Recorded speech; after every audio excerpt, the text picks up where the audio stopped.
The one thing which is a lesson for all societies is that violence is the prerogative of the state. Never underestimate that, and never get into arguments with the state in terms of violence. Yeah? Then what do you do if you don't get into arguments with the state? No, unless you're sure that you... But with a democratic state, the one that we have, it's not necessary. You know, we have this most marvelous book, you know, and it's the best book we have. And it shouldn't have happened within a democratic state, but it happened. And it's not going to end. It's going to happen again. How did you guys deal with that trauma? How did you guys get... when you were talking about 75% of the people you were with in Swaziland dying, seeing that on a daily basis, how do you deal with that trauma then, so that you get up the next day and fight? But then how do you also deal with the trauma now? Are you able to sleep? Are you, like, when you remember those things, what goes on in your head? The question of the violence and stuff like that at university, you know, there were two big things for me. I was the Secretary General of SASO, the students' organization, in 1976. And Murphy Marobi and Zetsi and them called me. And the first time I flew on a plane was to come to Soweto in Johannesburg. And how old am I in 76? I'm 21. And I must give answers, because what happened with the student strike in 76 was that, I don't know if you recall the history, but what happened after some time is that parents, especially from the hostels in Soweto, started attacking the pupils and sending them back to school. And it was Zulu parents from the hostels beating people to go back to school. So I was called. And now I am supposed to be a leader, and I'm only 21, and I must give answer. Whilst you engaging in protest action, etc., it's very critical that you engage all other levels of society to support your cause. Otherwise you lose it. And just an example, once you get involved in violence, you lose greater support, because the government pretends as if they're negotiating. You get what I'm saying? And then it's like the students are unfair. They don't want to negotiate. So it's very difficult. So that was the first really tough leadership experience that I had, because I couldn't give an answer. I said, we've missed the boat. We ought to have prepared the parents beforehand. You need to prepare the society. So whilst you engage, and that's one of the lessons, but I can think of it because it's 76, it's such a long time ago. And of course the violence was extremely brutal. You know which was the hardest part? Bearing, comrades. Because whilst you are bearing, they shoot. There's nobody left to bury. Everybody is run. And there are few remarkable human beings who remained there and closed the grave and said a prayer and left. But that's how difficult it was. I personally don't think that Feesmas 4 was violent on the part of the students. I don't think so. I saw from the beginning of Feesmas 4 of 2015, I saw students resisting. Yes. I saw students defending themselves. Yes. I saw students being peaceful. I mean, there were times where we'd get beaten up for wanting to enter a space so that we have a meeting. And we would get beaten up, and obviously the media will only show the part where that one student will throw a rock. Yes. But like, what is a rock to rubber bullets and tear gas and all of that? So, and what started, the narrative started changing when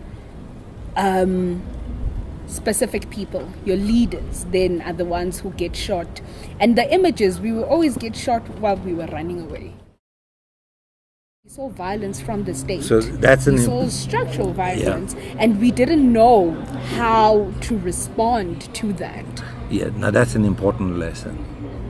Whenever there's an uprising or a strike or whatever, the police will intervene and make it violent, because that is their training.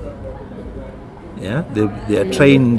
They are trained in a violent environment, you know, and that's how the state would like to deal with it as well. So it's important that everything should be done to make sure that it's not violent, and that the violence of the other side. Well, today you have social media, you know, that violence is captured as well.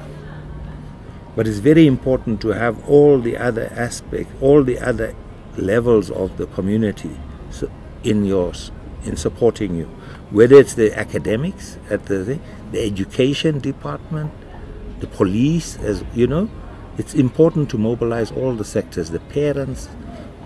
We mobilized parents, and parents got shot. It was the funniest thing, seeing Dalimbo attacking from bullets. Listen, but, in the 70s, I spent time in jail in Moloi, because what happened after the 76 riot, uprising, was that they then formed a Soweto Parents Committee. There was Winnie Mandela and Tato Motlana and Percy Koboza and what was his name? The lovely man who was the editor of Soweto. Later, Soweto Agri-Cluster. So all these people, including myself, were arrested in 1977 and put in jail here in Moloi prison, where we spent about a year there. But that was to take the leadership away, so that you just shoot. Because the leadership, Motlana and Winnie Mandela and the others, were negotiating. And they removed them so that they can shoot. So you are the original Fawless.